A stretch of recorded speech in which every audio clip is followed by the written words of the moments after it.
السلام علیکم پیارے بچوں، میں ہوں آپ کی ٹیچر مسمبر کلاس 1 سمارٹ اسکول سے، اور آج ہم پڑھنے جا رہے ہیں ہمارے اسلامیات کے سبجیکٹ سے۔ جو ہمارا ٹاپک ہے اس کا نام ہے سلام کرنا۔ تو آئیں آج ہم مل کے پڑھیں گے کہ اسلام میں ہمیں سلام کے بارے میں کیا بتایا گیا ہے۔ جب بھی دو مسلمان آپس میں ملتے ہیں تو ایک دوسرے کو سلام کیا کرتے ہیں۔ سلام کی جو میننگ ہے وہ ہے ایک دعا۔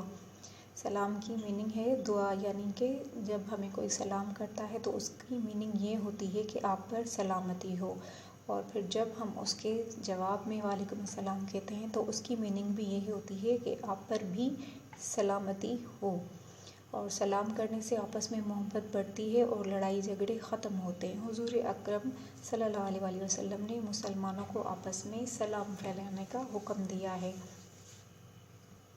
اور ہمیں چاہیے کہ ہمیشہ سلام میں پہل کریں۔ جب بھی ہم صبح اپنے گھر پہ اٹھیں تو ہمارے گھر پہ جتنے بھی افراد موجود ہیں ہم ان کو سلام کریں۔ جب ہم گھر سے باہر جا رہے ہوتے ہیں تب بھی ہم گھر والوں کو واپس آئیں تو سلام کریں۔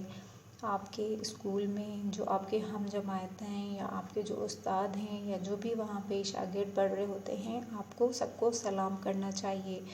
تاکہ گھر میں آنے والے مہمان ہوتے ہیں آپ کو سب سے پہلے ان کو بھی سلام کرنا چاہیے، جیسا کہ ہمارے نبی حضرت محمد مصطفیٰ صلی اللہ علیہ وآلہ وسلم کا ارشاد ہے کہ سلام کرنے سے اللہ تعالیٰ خوش ہوتا ہے، آپس میں محبت بڑھتی ہے اور ہمیں نیکیاں ملتی ہیں۔ تو پیارے بچوں، یہ تھا آج کا ہمارا ٹاپک۔ آپ نے پڑھا کہ اس میں کیا کیا چیزیں ہمیں بتائی گئی ہیں۔ اب آپ کا ٹائم ہو رہا ہے گھر کے کام کا، یعنی کہ جو آپ کا ہوم ورک ہے وہ کون سا جائے گا۔ آپ کو کرنا کیا ہے کہ آپ کو سرگرمی نمبر الف میں مندرجہ ذیل خالی جگہ پر کرنی ہے۔ آپ کو 5 نمبر اس میں دیے گئے ہیں، 1 2 3 4 5 بک پیج نمبر 30 اور 31 پر آپ کو سبق کا مطالعہ کر کے اور ان کو پر کرنا ہے۔ اور بچوں اب آ جائیں کتاب صفحہ نمبر 31 پر، جس میں آپ کو سرگرمی نمبر ب میں درج ذیل سوالات کے جواب تحریر کرنے ہیں، کتاب کو دیکھ کر اور ان کو یاد کرنا ہے۔ نیکسٹ ویڈیو تک کے لیے اللہ حافظ، اپنا خیال رکھیے گا۔